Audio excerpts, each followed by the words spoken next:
Guys, I have never met Kasukuwere in my life. All right, so I will repeat, I have never met Saviour Kasukuwere in my life. Do I know him? Absolutely yes. Have I ever spoken to him? Yes, I have spoken to him before. So I just want to give you a background. I think I knew about Kasukuwere in 2023. Okay, in 2023. I left Zimbabwe when I was young. Never forget that. But also, besides the point, there is a problem in our country that we've always had a hostile political system that never intend to actually save the people. So, as a citizen of Zimbabwe, we knew only violence around politics. We knew that if you want to be close to politics, you can be killed. If you talk about politicians, you can be abducted, tortured. We grew up, fearing the people that were paying a salary monthly. So, for those that have been speculating or seeing very disturbing or disgusting headlines about me maybe working with Kasukuwere, there are a lot of them. A lot of disturbing headlines. I think the worst one that brought me into this video is the one where I'm being accused of working in cohorts with Kasukuwere to actually eliminating Comrade Geza. That's like the worst. For those that know me and those that people that I've been working with, even with the revolution, they knew that Comrade Geza spoke so well of me, and I've spoke so well of him even up to today. And to hear that I am working in cohorts with Kasukuwere, I'm implicated in poisoning him. I'm like, guys, listen. Comrade Geza was in a very secured place for so many reasons, obvious reasons. Of course, you knew they were after his herd. So for anyone who thinks that I would plan to hurt him, even though I didn't know where he was staying, I didn't know, and I never bothered to ask because knowing where he stays didn't have anything to do with what we were doing. Okay. But I want to actually give you a background of how I came to know Kasukuwere. So in 2023, I remember, pushing the campaign of Chamisa and just being a bit active because I was desperate. I wanted to see the back of Emmerson Mnangagwa. After I went to Zim to register to vote, I could not stand the kind of filthiness and disturbing scenes I saw. People didn't have clean water, the roads aren't functioning. The whole country is just so down. It's uninspiring. It's filthy. Zimbabwe is changed. It has changed because of criminality. So I really was desperate to make sure at least we try to ship out evil or out of offices and entertaining at least those that are qualified to serve. Unfortunately, you all know how it turned out. But anyway, let's go back and talk about Kasukuwere. So I received a phone call, of course, because I was very much, we were having meetings on social media, on Twitter and so forth. It was just a phone call from one of the people that he was working with. They were like, hey, I just wanted you to speak to someone that is here, I wanted to speak to someone. I thought maybe, and eventually he now passed the phone, and that was actually Kasukuwere. Remember, I've heard him on social media as was having his meetings. He had quite a number of interviews with my media publications, be it my media stations in South Africa. He was really busy, and we all really wanted to bite a chunk from Mnangagwa. Anyway, so their proposal was, am I interested in becoming one of the councillor in Harare so that at least I can compete under their banner or contest under their banner? And my answer was very simple. I am not pursuing any political office. I'm not interested in that.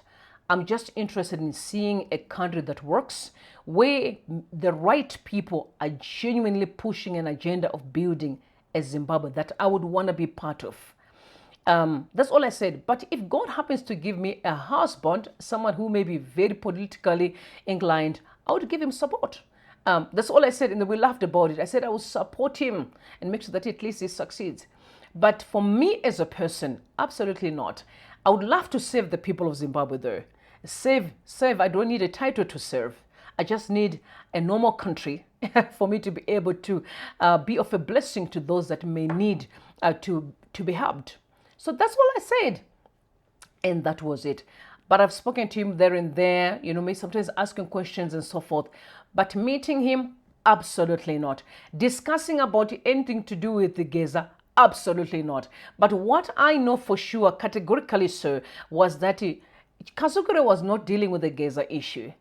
Vana Saruwaka were not into the Geza issue. Vana Nyokemabun were not into the Geza issue. They had never spoken to Geza. So you guys need to get the facts, not a conjecture and all the noise that you were seeing on social media. They were busy screaming, yes. But I've just heard, I don't know if it is true or not, that Kasukuwere was working with Vana Saruwaka and Vana Nyokemabun. Like I said, I just heard. I never really confirmed with him. But for me as Rumbi, absolutely not. He's someone I respect in whatever that he does, and I'm sure he respects me too. But working together, no, definitely not. So I wanted you Zimbabweans to know that whenever you see headlines that speak to me being in bed with him, speak to me having to discuss about certain issues with Anagamba, Saruwaka, they call those issues counterintelligence. Counterintelligence is, these are media spaces that pushes evil narrative or fake narratives, but they have an agenda and intentions. Those spaces are well oiled. People are funding money, just trying to either bring my character down, so that people within the Geza revolution could not trust me, because they'll be like, no, how do you be in Geza revolution and be pushing our agenda, and maybe then be on the other side doing whatever you're doing. It was just trying to cause chaos. But I'm not dumb. I'm smart. I'm also very wise.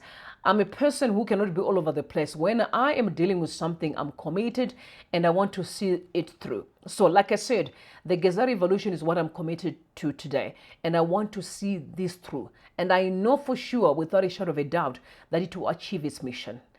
Geza did not die in vain. He is in heaven. He is resting. And may his soul rest in eternal peace. But I can guarantee you, like I told you last time, he told me the revolution, Gainde Kumberi. And I will keep that word. I'm someone who is very loyal and I don't play with relationships. So please not. I am not part of all the other shenanigans that you see on social media. They are working so hard, dragging my name down. But at first I was just like, no, this is not important. But when you keep quiet and information keeps on being pumped, then people think somehow you are involved. Absolutely not. And most of those people are not part of Geza revolution. It's just all being engineered from somewhere with a different agenda. So don't be confused.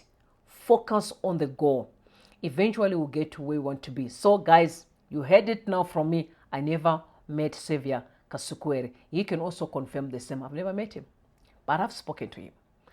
All right, so let's move forward. This is quite very important for us to know.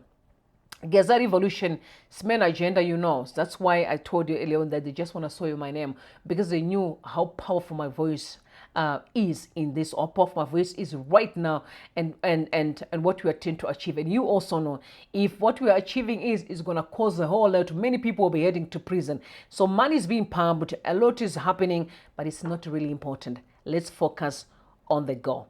All right, while we're talking of Geza revolution, guys, I've seen a lot of messages around social media. I don't normally want to talk about other YouTubers because it's like I'm trying to bring them down. But this one I'm going to specifically mention because I heard you spoke about me. That is Gambakwe Media. I literally have received a phone call a few minutes ago. Someone said to me, where can we contribute towards Geza? And I was like, what do you mean? Because I heard from Gambakwe that you are part of Geza and receiving stuff and family and so forth. No. Listen, guys, Geza was, and his family is very successful family. Okay, Geza has been helping a whole lot of Zimbabweans. He's been even helping people that are in prison right now, a lot of them. He is not a person who could come to social media and beg for money. For those that have been following, there is a statement that Geza family sends out and said, please do not entertain anyone who is asking for funds. We do not need assistance. By the way, Geza has been declared a hero, apart from all these things. So they don't need your money. Okay, they don't need it.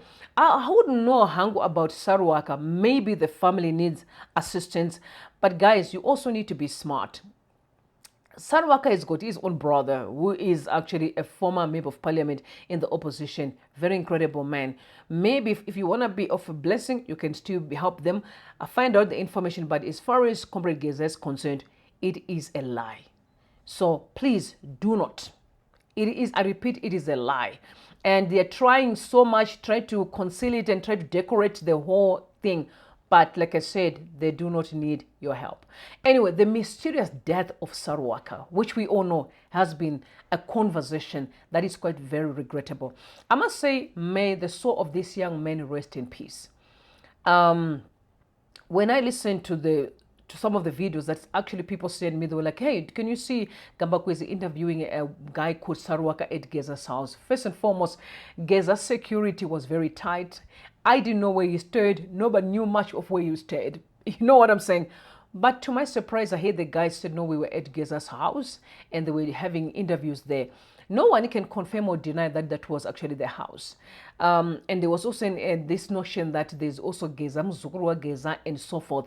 Again, I cannot confirm or deny because I've never met him. I don't even know who he is. But I want you to be smart, Zimbabweans. We are living in a country that is pummeled with a lot of criminality. Because of criminality that's going down, there is information that is not correct. There's people who are planted. Actually, someone told me that in South Africa, they have more than 3,000 CIO guys who have been planted to just haunt Zimbabweans. So pretty much, you know, it's a country that is dysfunctional. It's a few criminals who are trying hard to avoid accountability. But at the end of the day, they will be held accountable. We're going to talk about that later on as we deal with Chiwenga and what's currently going on with the constitution. But now I just want us to zero into this.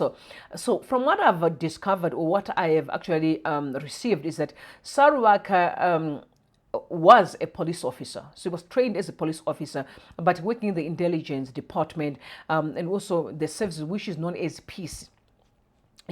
Some are saying he's related to General Sanyatwe, but I heard some people say they're not really relatives.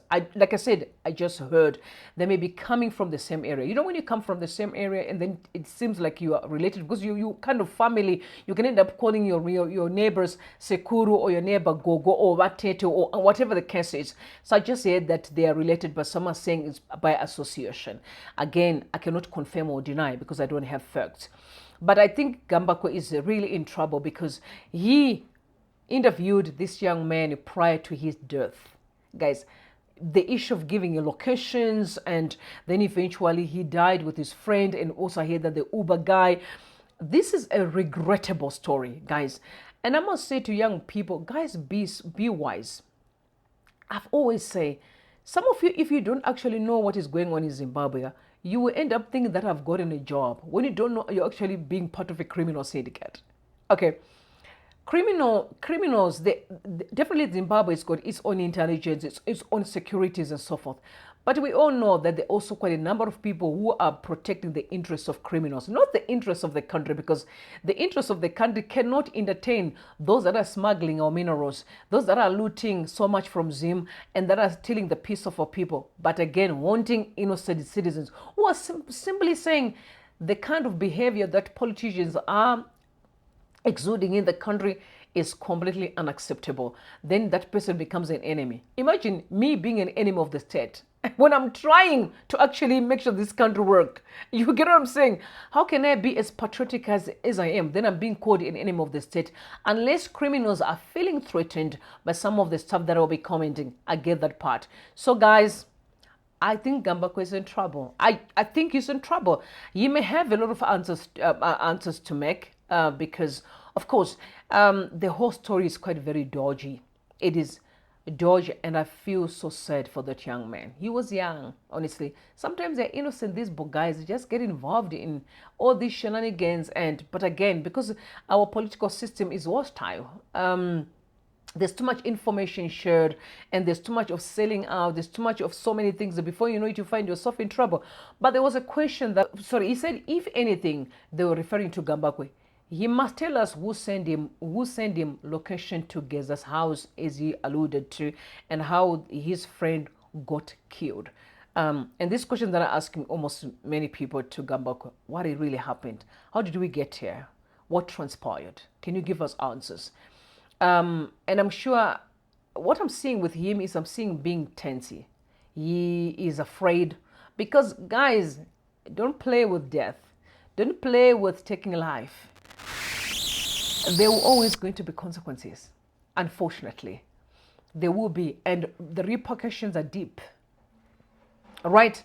But I think for me, the worst thing was the comment that came out from ZANU-PF immediately after this guy passed away. And that shocked me. First and foremost, ZANU-PF is a government. There's been a lot of Zimbabweans who died. And I've never heard ZANU-PF commenting. But this one was quite very unique. But again, I hope, I think because they knew that he was employed in the police force. So maybe, and again, being the intelligence, these guys can be sent out. But again, there's criminality going on in our country, which has been embraced for many years. Now it is glamorous to be a criminal in Zimbabwe. As long as you can flaunt money around, people think you're a big guy. And yet majority of those people are really destroying our country. But let me read the comment that was sent out by Nick Mangwana. A very interesting and chilling message. We categorically reject the unfounded allegations being pushed around the internet regarding the tragic death of a Zimbabwean national in South Africa. We had absolutely no role in this incident. We extend our condolences to the family and express our full confidence in the South African authorities, who we trust will conduct a thorough investigation. As a nation grappling with one of the world's highest rates of violent crime, South Africa's police are experienced in such complex cases. We urge all parties to allow the process to proceed without harmful speculation. I think I'm very concerned about the statement of saying, is a nation grappling with one of the world's highest rates of violence crime, South Africa's police experience in such complex cases. Wow. We urge all parties to allow the process to proceed without harmful speculation. This is the government of Zimbabwe. Okay, on behalf, that was Nick Mangwana on behalf of the government, sending out a message that, you know, we never played a part, because there were a lot of interesting reactions on social media. Wow. But one thing I know is that the person that was killed actually knows who killed him. And you know that spiritually he knows who eliminated him. But I think it was all really about elimination. Guys, because of this war pretending to be Geza, to be all over the place, and the one question that I've always been asking about Saruwaka was that Saruwaka was an interesting character, because in many things that would happen about Zimbabwe, Saruwaka will be there. And I remember one day laughing with Duveko and was like, hey, this guy is a busybody. All right, I know some of you, it's your first time to pass through this channel. My name is Rombi, and you're welcome. Please don't forget to subscribe. Make sure that you read the notification bell, because you have to be informed of what's going on. You can see that how tense our streets are. A lot is going to happen. This is just the beginning. And trust me, Emerson Mnangagwa will go. And I want to say also to my regulars, you guys who want to stick around with me, thank you so much for popping in. Please don't forget to thumbs up the video and share with others. I must say I'm seeing a lot of sharing that you guys are doing. Appreciate you so much, because information is important. We need each other, and we need to spread our wings as much as we can. Zimbabwe, the new Zimbabwe, has to be realized, and very soon. So stick around.